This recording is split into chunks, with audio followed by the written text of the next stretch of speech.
before we dive into what network analysis means and how Wireshark is used, what I want you to do is head over to its official website and download it according to your main operating system like this.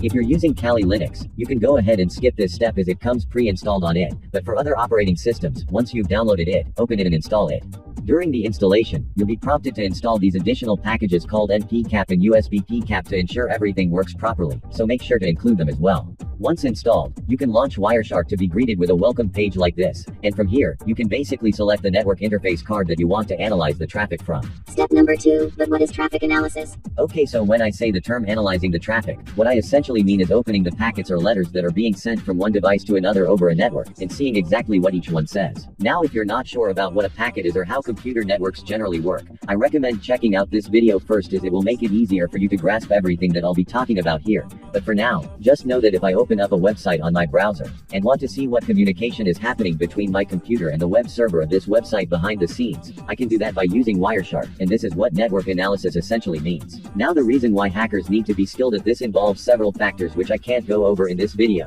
but just to name a few, it may help them in using Wireshark with Tor to ensure everything is going right and their anonymity isn't being compromised, or identify multiple vulnerabilities within a network before attacking it, and even perform things like a man-in-the-middle attack, where they essentially place themselves between two communicating devices using a tool like Ettercap, and then analyze someone else's traffic with Wireshark to see what websites they're visiting, or capture sensitive information like their passwords. Step number 3, Wireshark interface. Okay, so depending on the network interface cards you have available on your computer, this page might look a little different than mine, but essentially what you want to do here is select the network interface card that you're connected to the internet with, and want to capture packets from. Since I'm connected to Wi-Fi, I'm going to choose this option by double-clicking on it like this. Next, Wireshark will start doing its magic and begin capturing the packets that are being sent from our browser to this web server over the internet, and then save them into a .pcap format, which is a standard file format for capturing packets. Now if we stop capturing the packets by clicking on this red button here, and then assign numbers to all the windows we see within Wireshark, the top window which is labeled as number 1 is called the packet list pane, and this is where all the packets that Wireshark is capturing are shown in real time.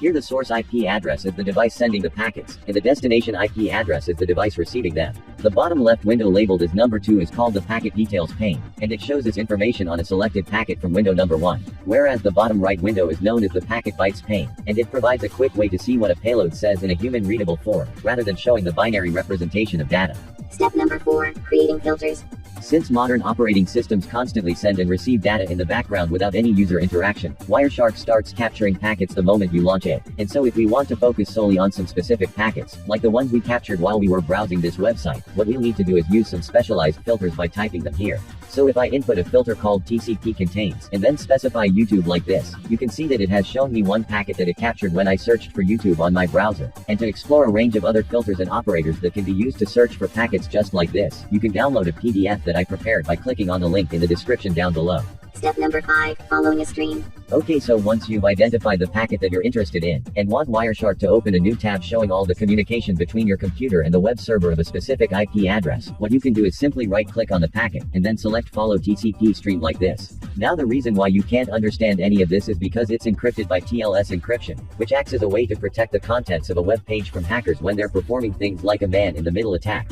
But if you were testing it on a website that used HTTP in its URL rather than using HTTPS, what you would get is all the communication in plain text like this, and this is the vulnerability that hackers take advantage of. Now all the requests sent here from our computer will be shown in red, and all the responses received from the web server will be shown in blue. Step number 6, the big picture. Finally, another awesome thing that I want to share with you guys before I end the video here, is that if you don't like looking at the captured packets within Wireshark, and prefer to visualize them in a more user-friendly form, what you can do is save the captured pcap file somewhere on your computer, and then go to this website called apackets.com. apackets.com is an online tool where you can upload your pcap files for free, and then easily visualize all the data such as DNS requests, HTTP headers, or even images that Wireshark captured within a few clicks like this. Now keep in mind that if you're using the free version of this tool, any pcap files you'll upload will be available to be seen by anyone in a public repository. It may compromise your privacy if you're not careful. Anyway guys, so that's it for the video. Before ending, I'd like to recommend that if you're someone who's just started their journey to become an ethical hacker, and are exploring various tools in the field, go check out my video on Metasploit for beginners as well, as it's another hacking tool that every hacker should be familiar with, and offers an introduction to how various software vulnerabilities can be exploited. If you have any questions, feel free to ask them in the comments section down below, and I'll see you in the next one.